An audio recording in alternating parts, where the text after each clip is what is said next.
Mephedrone, also known as MCAT, is a stimulant drug which first came onto the scene in 2008. For many students, it's a cheaper alternative to drugs such as MDMA. It can cause anxiety and paranoia, as well as risking overstimulating the heart and nervous system to cause fits. In recent days, there have been 4 suspected deaths from the drug, yet it is readily available to buy online as plant food. I'm young, I'm a student, I'm fun-loving. It was something new, it was something to experiment with, and it appeared on the face of things that there weren't many downsides.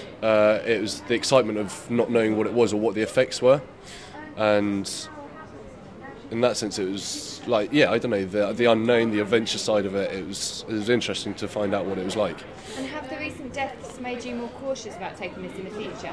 Yeah, if anything, it's because of what it is, and in terms of it being plant fertiliser, like along with like ketamine, like being a horse tranquiliser, neither of those two things are appealing to any drug taker, I wouldn't have thought.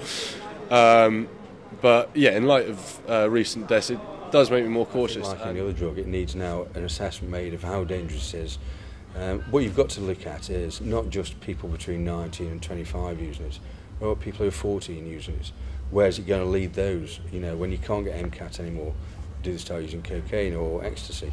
So I think it's got to be looked at on the broader spectrum rather than just university students or people of this age. You know, in essence, there's nothing stopping a 10-year-old from taking it.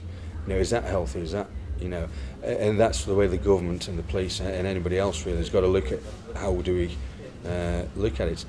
What I will say is, I think we're going to find places like the Lick Road venue taking their own stance and saying if you're found with it, you'll be kicked out. Whilst it may not be illegal, they are saying if you have got MCAT, about you're in possession of it, you will be kicked out. And for the police, we can't do a roadside check. If we check somebody who's got a white powder and it looks like they've been snorting it or whatever, we're going to lock them up on suspicion of cocaine use. Yes, they may well be released with no further action, but we can't do anything else. We can't tell MCAT from any other substance. So we'll have it tested, we'll have it analysed, and if it stays legal, then clearly they'll be released afterwards. But that will still remain the process we'll have to go down. I think you're going to have a number of people around the country still using it as fertiliser quite legally.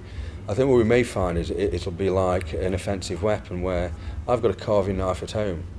I don't break the law until I take it into a nightclub or into a public place. So maybe it'll be similar with this kind of substance.